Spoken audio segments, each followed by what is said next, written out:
आजच्या कार्यक्रमाचे प्रमुख पाहुणे आणि व्याख्याते आदरणीय अच्युत गोडबोले सर यांना विनंती, आपण आम्हास मार्गदर्शन करावे.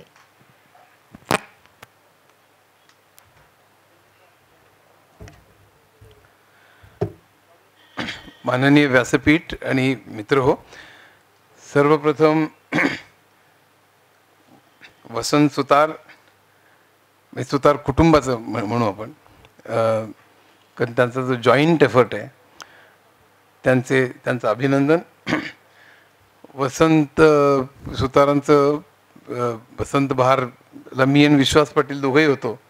मला आठवतं खूप मोठा चांगला कार्यक्रम झाला होता आणि त्याही पुस्तकात ही जिद्द ज्याचं आत्ता वर्णन केलं ती त्यांच्यामध्ये भरपूर मला दिसली की कुठल्याही परिस्थितीतनं फिनिक्स पक्षासारखं वरती येणं. आणि ह्याच्यामध्ये रंजन कुमारनी जे त्यांना सहाय्य केलेलं आहे त्याबद्दल त्यांच्या भावना आत्ता ते बोलत असताना आपल्या लक्षात येत होत्या, त्यांच्या डोळ्यात पाणी येत होतं. आणि त्यांनी जे सहाय्य केलेलं आहे ते या पुस्तकात नक्कीच वाचायला मिळेल. मला हे पुस्तक वाचायला मिळालेलं नाही अजून, मला आत्ताच ते मिळालेलं आहे, त्यामुळे पुस्तकाच्याविषयी अनफॉर्च्युनेटली फार बोलू शकत नाही. पण मला ते दोघं बऱ्यापैकी माहिती आहेत, त्यांच्यातली जिद्द माहिती आहे, त्यांच्यातला प्रामाणिकपणा माहिती आहे, ट्रान्सपरन्सी माहिती आहे, ते कसं लिहितात ते मला माहिती आहे. आणि त्यामुळे हे पुस्तक जरूर वाचा, प्रेरणादायीच ते असेल याची मला खात्री आहे. त्यांचं स्वतःचं तर आहेच पुस्तक अतिशय चांगलं. आणि ज्या तऱ्हेने त्यांनी उद्योग उभा केला चिकाटीने जिद्दीने, त्याला खरोखरच सलाम आहे. तेव्हा पुन्हा एकदा तुमचं अभिनंदन. आता मी मूळ विषयाकडे येतो, आपला वेळ कमी आहे, पण साधारण 45 मिनिट 50 मिनिट किती बोलू मी? 1 तास. बरं, ठीक आहे. मला किती सहन करायला आणि माझा घसा मला किती त्रास देईल याच्यावर अवलंबून आहे. पण तुम्हाला मी एका गोष्टीने मी सुरुवात करणार आहे जी माझ्या यूट्यूबवरच्या ह्याच्यात कोणी ऐकली असेल तर त्यांना माहीत असेल. पण मुख्य म्हणजे ChatGPT तुम्हीचं नाव ऐकलं असेल. ChatGPTचं नाव ऐकलेलं नाही असं इथे कोणी आहे? ChatGPT वापरलेलं नाही असं कोणी आहे? परीक्षेत उत्तरं देताना ChatGPTचा वापर कोणी केलेला नाही असं आहे. पण आता मला एक सांगायचं त्याचं काय उद्याच्या जगात होणार आहे ह्याची एक तुम्हाला चुणूक दाखव. पहिल्यांदा या भाषणाचं मी तुम्हाला एक स्वरूप सांगतो. माझ्याबरोबर डॉक्टर माधुरी कुलकर्णी आलेली आहे, ती माझी सहलेखिका सुद्धा आहे. आम्ही 4 पुस्तकं म्हणजे 2 मराठी आणि 2 इंग्रजी अशी लिहिलेली आहेत. ती MIT पुण्याला प्रिन्सिपल होती, त्याच्या अगोदर बरंच शिक्षण क्षेत्रात केले, डॉक्टरेट केले, जगभर अनेक पेपर्स वाचलेले आहेत, त्या शिक्षण क्षेत्राला अनुभव खूप आहे. तर त्यामुळे करिअरमध्ये आता ती स्पेशलाइज करते. त्यामुळे AI मधले पुढे लोकांच्या मनात भीती खूप आहे. मला सुद्धा मी लोकांना सांगतो की मी इकॉनॉमिक्सवर बोलतो, मी जिओ पॉलिटिक्सवरती बोलतो, मी संगीतावर, गणितावर, विज्ञानावर आणि इतर अनेक नॅनो टेक्नॉलॉजीवर किंवा इतर अनेक विषयांवर माझी भाषणं आत्तापर्यंत झालेली आहेत. अनेक गेली 15-20 वर्ष आणि बरीच पॉप्युलर झाली. पण गेल्या 1.5-2 वर्ष मला फक्त आर्टिफिशियल इंटेलिजन्सवरची भाषणं करायला बोलवणं येतं. ह्याचं कारण त्याच्याविषयी प्रचंड भीती आणि कुतूहल दोन्ही आहे. तर मुलांनी काय करावं पुढे? मी जे सांगणार आहे ते म्हणजे आर्टिफिशियल इंटेलिजन्स टेक्नॉलॉजी चालते कशी हे डिमिस्टिफाय करायला मला फार आवडतं. ते चालते कशी? आपण machine learning, deep learning, large language models, agents वगैरे अशी सगळी भाषा ऐकतो, अशी शब्द ऐकतो. पण ते म्हणजे काय, ते चालतं कसं हे उलगडून दाखवण्यात मला मजा येते. आणि त्यामुळे तुम्हाला ती येईल, कारण त्याच्यापुढे ही फक्त गूढ न राहता तुम्हाला ते चक्क चालतं कसं हे कळेल. तुम्हाला कोणी गंडवू शकणार नाही. इनफॅक्ट सहज सांगतो मी की या सगळ्या 7 जी पुस्तकं आहेत, म्हणजे माझं वय आता 75 पूर्ण होईल 15 ऑगस्टला.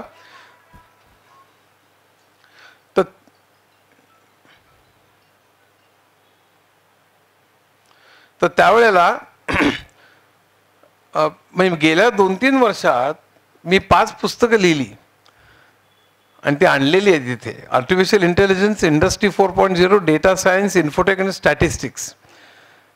स्वतः शिकून हे सगळं लिहिल्याचं कारण मला कळलं की हे इतकं प्रचंड वेगाने वाढणारं प्रकरण आहे आणि त्याचा विद्यार्थ्यांवर, त्याच्या तरुणांवर, त्याच्या नोकऱ्यांवर, त्याच्या व्यवसायावर इतका प्रचंड फरक पडणार आहे. खरं सांगायचं म्हणजे हे जग ओळखू येणार नाही इतक्या अशा तऱ्हेने बदलणार आहे. ही जी मुलं दिसत आहेत मला, तुम्ही जेव्हा जॉब कराल, नोकरी कराल किंवा व्यवसाय कराल आणि पुढे आणखीन 10 वर्षांनी बघाल तेव्हा जग संपूर्ण बदललेलं असेल. हे मला अगदी चांगलं वाईट मला माहीत नाही, पण हे लक्षात तुम्ही ठेवलं पाहिजे. कारण आपल्या पायाखालची वाळू सरकलेली असेल, तुम्ही जर का बेसावध राहाल. म्हणून मी एवढं जीव तोडून खरं म्हणजे पुस्तकं लिहिली की 10वीतल्या मुलांचं कळतील त्यातल्या मर्यादा काय, ते कसं चालतं वगैरे हे सगळं. म्हणून मी तळमळही नाही, त्याचा माझ्याकडे चिकार विषय होते, पण म्हणून मी सगळं लिहिलं. त्याला प्रतिसाद अर्थातच प्रचंड मिळतोय लोकांकडनं, कारण त्यांनी लोक सावध होत आहेत. आता मी एका गोष्टींनी मी सुरुवात करणार आहे की ChatGPTला माझ्यावरती कोणीतरी कविता करायला सांगितली. कोणी जर का विचारलं ना, आपलं नाव दिलं आणि ChatGPTला कविता करायला सांगितली, तो कविता करतो. आणि कारण तो तुमचा सगळा डेटा घेतो. आत्तापर्यंत वेबसाईट्सवर, तुमच्या भाषणांमध्ये, तुमच्या पुस्तकांमध्ये कुठलाही तुमच्याविषयी जे काय मजकूर अवेलेबल असेल, त्या मजकुराचा वापर करून तो काहीतरी ते बनवतो. काही नसेल तुमच्याविषयी तरी सुद्धा कविता करतो. तुम्ही खूप चांगले आहेत, अमुक वगैरे असं वाटेल तर तू करतोच. तू ChatGPTला काय जात आहे. पण लकीली माझ्याविषयी बरीच माहिती आहे, बायोडेटा आहे, पुस्तकांची माहिती आहे, मी केलेली भाषणं आहेत वगैरे सगळं. आणि हे सगळ्या विषयांवर मी जे लिहिलेलं अर्थशास्त्र, गणित वगैरे हे सगळं हे त्याला माहिती आहे. ChatGPTला जो डेटा दिलेला आहे, आपण डेटा देऊन त्यातनं शिकणं. एक लक्षात ठेवा, सुरुवातीला सांगतो, आर्टिफिशियल इंटेलिजन्स किंवा मशीन लर्निंग म्हणजे इसेन्शियली डेटावरनं शिकणं म्हणजे मशीन लर्निंग. एवढा एकच त्यातला भाग आहे, डेटावरनं शिकणं. आत्तापर्यंत शिकणं वेगळ्या तऱ्हेनं होतं, म्हणजे लर्निंगच्या मेथड्स वेगवेगळ्या होत्या आत्तापर्यंत. त्याला मी सिम्बॉलिक AI किंवा टॉप डाऊन अप्रोच म्हणतो, तो पहिल्यांदा वापरला गेला. पण आता AIचा अप्रोच म्हणजे मशीन लर्निंगचा की डेटावरनं तुम्ही कन्क्लुजन काढा किंवा काहीतरी पॅटर्न शोधा. पॅटर्न शोधणं म्हणजे बुद्धी. म्हणजे बुद्धी 7 प्रकारची असते. गार्डनरने सांगितलं अमेरिकेत एका मोठ्या मानसशास्त्रज्ञानी. म्युझिकल इंटेलिजन्स असतो, स्पॅशल इंटेलिजन्स असतो, असं बरंच आहे. पण आपण जो वापरतो याच्यामध्ये जनरली लोकांची बुद्धी मोजायला, तो म्हणजे लॉजिक बघतो. त्याला पॅटर्न त्याला येतोय का, 1 3 5 7 पुढचा नंबर कुठला, म्हणजे तो विषम संख्या आहेत की दोघांमध्ये 2चा फरक आहे. त्यामुळे आपल्याला त्याला पॅटर्न ओळखता येतो. IQचे सगळे प्रश्न बघा, ऑड मॅन आउट वगैरे, आपण मी त्याला पॅटर्न कळतोय का, त्याला आपण बुद्धी म्हणतो. खरं बुद्धीचे अनेक प्रकार आहेत, पण आपण नेहमी पॅटर्न रेकग्निशनला बुद्धी म्हणतो. आणि AI मधले मशीन लर्निंगमध्ये पॅटर्न रेकग्निशन हा खूप महत्त्वाचा भाग वापरला गेलेला आहे. तर ChatGPTला आपण डेटा देतो आणि त्या डेटामधले पॅटर्न तो शोधतो, म्हणून त्याला मशीन लर्निंग म्हणतात. आणि त्याचे मी प्रकार सांगणार आहे. काय इथे आवाज येतोय? तर त्या ठिकाणी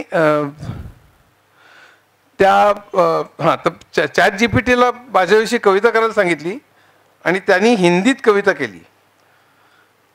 त्यांनी आता सांगितलं की माझा बोर्डात 16वा नंबर आला होता, पण मला हिंदीमध्ये 43 शंभरपैकी पडले, म्हणून माझा पहिला नंबर गेला. म्हणजे तर सगळ्या स्टेटमध्ये मी सगळ्या विषयात पहिला आलो असतो. आणि ते 7 कारण हिंदीमध्ये मला 100पैकी 43 पडले फक्त, आणि 7 मार्क जरी जास्त पडले असते तरी मी पहिला आलो असतो. कारण माझं हिंदी भयंकर वाईट होतं. मला हिंदीमध्ये वाक्प्रचार करायला सांगितलं तर मी लिहिलं की मैं तुमको पुकार रहा था लेकिन तुम मेरी तरफ ढुंकी भी नाही म्हणून. त्यामुळे लोकांनी, मास्तरांनी पण बराच प्रयत्न केला, पण काही जमलं नाही त्याला. मग 43 मार्क पडले, पण मी 16वा आलो त्यावेळेला. आता ही कविता सांगतो याचं कारण ती कविता त्यांनी हिंदीत केली, मला एका फॅननी पाठवलेली ही कविता, मी केलेली नाही आहे. तर आता बघा, अच्युत गोडबोले ज्ञान का सागर, अच्युत गोडबोले नाम है बड़ा, शब्दों का जादू ज्ञान की धरा, विज्ञान हो या फिर संगीत की बात, हर विषय पर रखी अनोखी सौगात, बचपन में देखे थे मुश्किल हालात, फिर भी न मानी कभी कोई मात, मेहनत से खुद की राह बनाई, हर मुश्किल को मुस्कान से समाई, संगणक गणित अर्थशास्त्र गहरे, बघा ते वाचलेलं आहे माझ्याशी, तेरी लेखनी के उजाले है तेरे, कठिन विषय भी सरल बने, तेरी किताबों से दीप जले वगैरे असं करत करत सगळ्यात शेवटी अच्युत गोडबोले सलाम तुझे, तेरे विचार तेरा नाम तुझे, मग अनुप्रास सगळं परफेक्ट आहे त्याच्यामध्ये. आता इथपर्यंत सगळं ठीक आहे की माझ्यावरती मटेरियल त्यांनी वाचलं आणि काहीतरी यमक अनुप्रास वगैरे जुळवून त्यांनी कविता लिहिली. ते अवघड आहे खरं, तुम्ही विचार करा. पण त्यानंतर एका दुसऱ्या धनंजय एका कोणत्या एका माणसाने मला त्याच्यावरती त्याला संगीत देऊन त्याची चाल करायला सांगितली. तर AI त्याच्यावरती गाणं केलं. हे हे 5 ते 6 सेकंदात केलं. ही कविता 5 ते 6 सेकंदात आणि गाण्याला चाल काही सेकंदात. आता ह्याच्या पुढे म्युझिक स्टुडिओ हे ऐकल्यानंतर मी बेशुद्ध पडलो पहिल्यांदा. आणि म्युझिक स्टुडिओजचं काय होणार आहे, गायकांचं काय होणार आहे, वादकांचं काय होणार आहे. आवाज ऐका, आवाज अप्रतिम आहे. अर्जित कोणाचा आहे मला माहीत नाही. मी काय एवढा मुळीच मोठा नाही की माझ्यावर कसं स्टुडिओ बुक करून एवढी इन्स्ट्रुमेंट्स घेऊन कुठल्या मोठ्या गायकाला घेऊन एवढं चांगलं म्युझिक देऊन गाणं तयार करावं. त्याला काही कोटी लागतील. आजकाल म्युझिक एका गाण्याला कोटी वगैरे लोक घेतात. मग एवढं कोणी माझ्यावरती गाणं करेल इतकं काही मी मोठं नाही. पण ते AI काही सेकंदात ते गाणं केलं याच कवितेवरती ते चाल लावून. मग उद्या काय होणार आहे म्युझिक डिरेक्टर्सचं, उद्या गायकांचं काय होईल, वादकांचं काय होईल, आणि त्याचप्रमाणे फिल्म इंडस्ट्री आणि एंटरटेनमेंटचं काय होईल त्याकडे येईन मी नंतर. पण धाबदण आणलेलं आहे या सगळ्या प्रकरणामुळे. मी जेव्हा हे ऐकलं तेव्हा माझा विश्वास बसला नाही की हे काही सेकंदात AI तुम्ही कविता दिली की ते हे करू शकतो. तुम्हालाही ऐकवतो, तुम्ही चाट पडाल.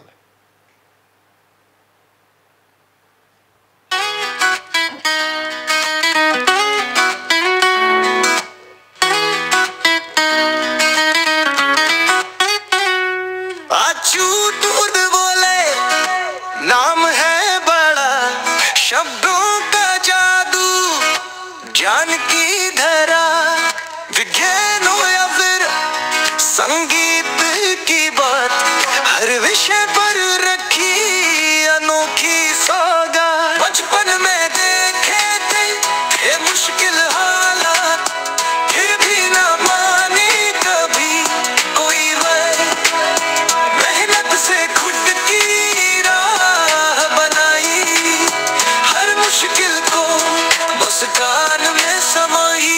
म्युझिक बघा.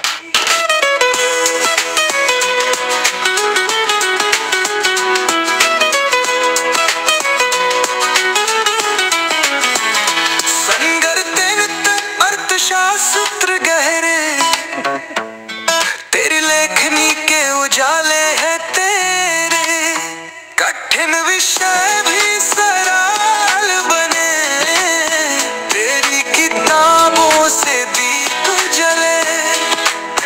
मराठी में तूने चढ़ा गया, हर पन्ने में है नई उड़ान, तूने जो क्लासिकल मध्ये आली मीन घेतली आणि म्हणजे चारों से जुड़े समाज की चिंता. आता